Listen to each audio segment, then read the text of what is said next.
this is Jamie Magridge. Welcome to Jamie's Craft Table. Today I'm going to show you how I made this card. This is using one of the new stamps from the upcoming annual catalog and the dies that match it. Okay, so I'm going to be using Happiness Abounds. I'm using this stamp. Wishing you all the happiness you can imagine. This stamp here. And 4 of the coordinating dies, the Blossoming Happiness dies. I'm using this one. Oh, this one I'm not using on this card.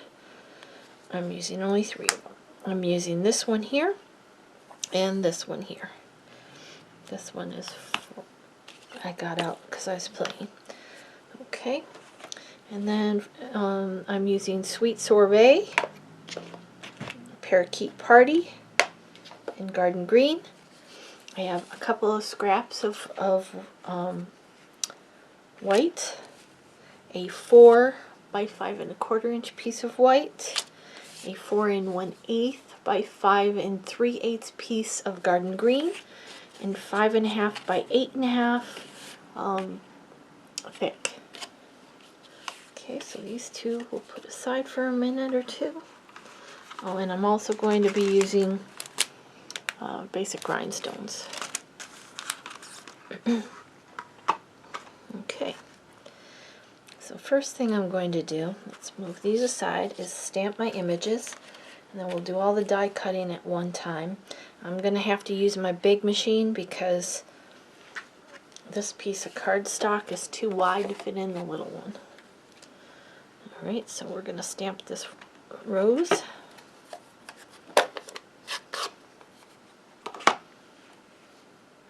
I'm going to stamp 2 of them because I need one for another project. So I'm going to go ahead and stamp.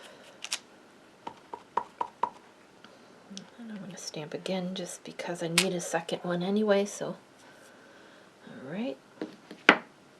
That's all we're going to use the Sweet Sorbet for. This is basically a simple stamping except for this die cut.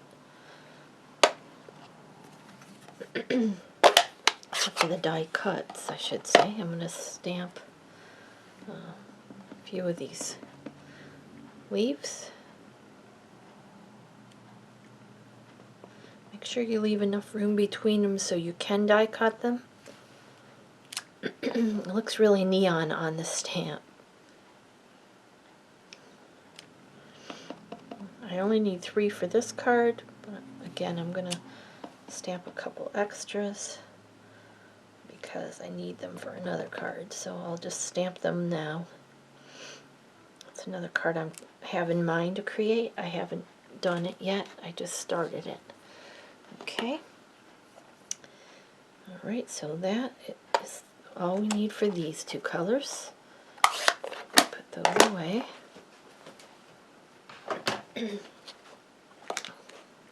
I'm bringing the die cut machine. I'm going to actually take it to the die cut machine because it's my big one.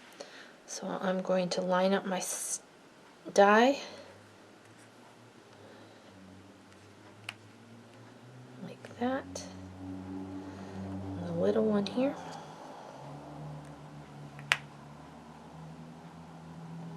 I'm going to go run those through my machine.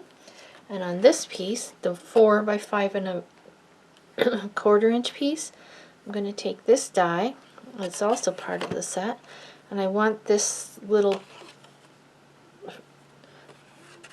there's like one section that's like a tag down or leg down. I want that to be down at the bottom. I'm going to line this up on here, and I'm going to run that through my machine as well. And I will be right back. Okay, I'm back. I've got my pieces cut out. Oh, this light is almost too bright today. It's bleaching everything right out. Okay, I did want to show this was one pass cutting through. All the little pieces fell out. I didn't even have to poke them out. They were stuck on my plate. And then these little pieces, well, there's a couple still in there, but they just fall right out, as you can see. But I did want to show a couple pointers if you are ever having trouble cutting an intricate die. Bring in my plates. You have a couple options. There was a question that on another site somebody was asking. They were having trouble cutting intricate dies. Most of the time, if they're newer dies, they cut very well. But if you're having trouble, flip the die over this way and run it through that way instead. You might need to put a piece of tape on it if you need it to be in a specific spot. Run it through with the blades up. That works. The first thing you might want to try is new plates. See how these are all scratched up and cut into? Every time you cut into it, it takes a little bit of the surface area off, and it makes it harder for the dies to go through. So if you use a new plate, specifically on the top, it makes it easier for them to cut as well. The other option, and I can't even remember where I got it from, is this little thin stainless steel adapter plate. I don't recommend cutting directly into it. I did once by accident. You don't need to do that. I put it on between the layers like that. And then my paper and run it through. That works well as well, but just play until you get it. But those are my suggestions for if you have trouble cutting an intricate die. This one cut with one pass through my Big Shot without any adapters or just running it regularly through the machine. And I have the old Big Shot. I don't have the Stampin' Cut and Boss machine, only the little one right now, so that's my recommendations. Okay, so now for this card, it's really very simple to put together. Oh, before we put it together, we do need to stamp a sentiment on here. So let's bring in the garden green. Oh, now I got ink on me. Wipe that on off. Make sure it's right side up. This is a very detailed stamp, so don't push it hard into your ink pad. Just little taps. And up here in this corner, I'm going to go ahead and stamp it. You don't want to push too hard either because you don't want to squish it, but you want to push even so that you get a good even impression. Perfect. Okay, so that's all of our stamping. Now we can assemble this card.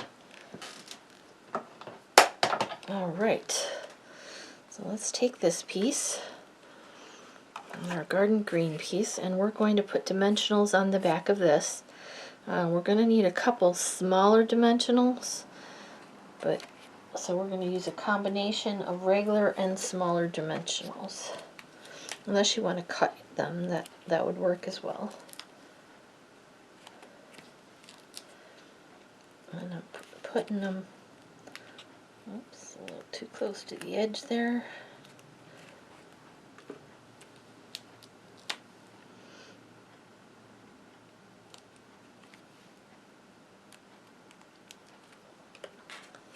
There's still a couple that need popped out here that I didn't. Now some of them don't pop out, they're just attached, and you could lift them up like this and have the leaves be standing up. I chose just to leave them, but I think I got them all now. Alright, let's finish with these dimensionals.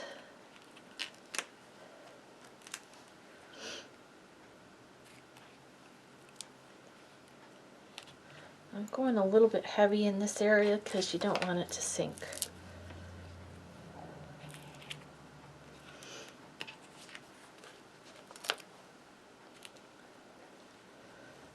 Alright, and then I'm going to bring in the little dimensionals for these corners here.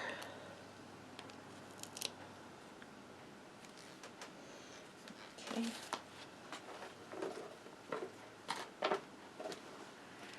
Let's take those backs off.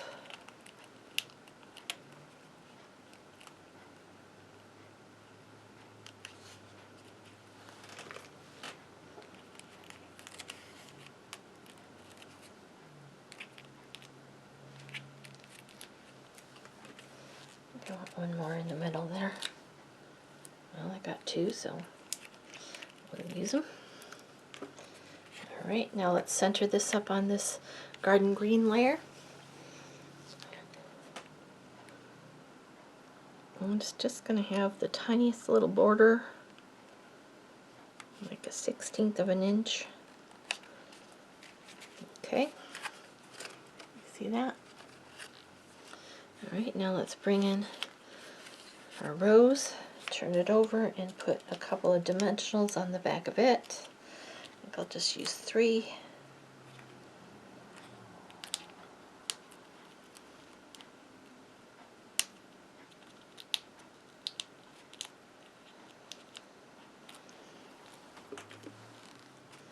And let's put our rose over here. Let's see, how far over did I put it? Guess it doesn't matter. Alright, now we've got 3 little leaves to go in there.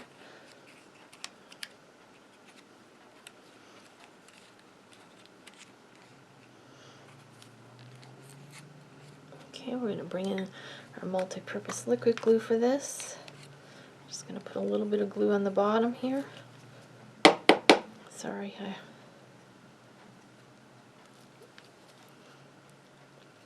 Alright. Bring in a new bottle.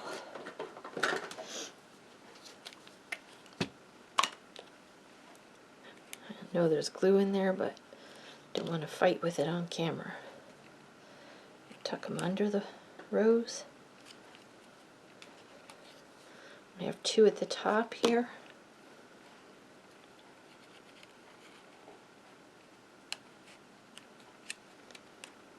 And one down here.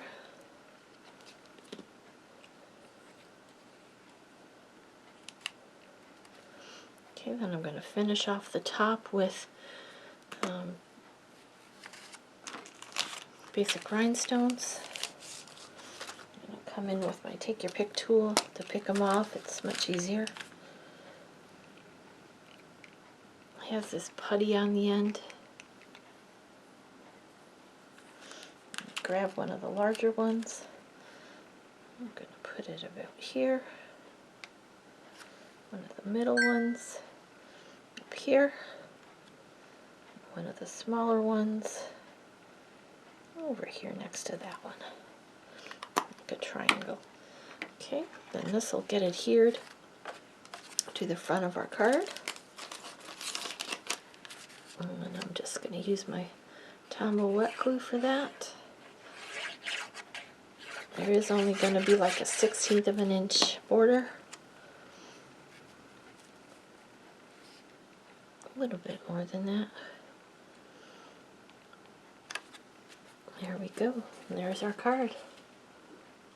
There's the one we just made together. And here's the one I did previously. Well, thank you so much for joining me today at Jamie's Craft Table. I hope you have a great rest of your day, and I hope you can find a little bit of time to play with some stamps, ink, and paper.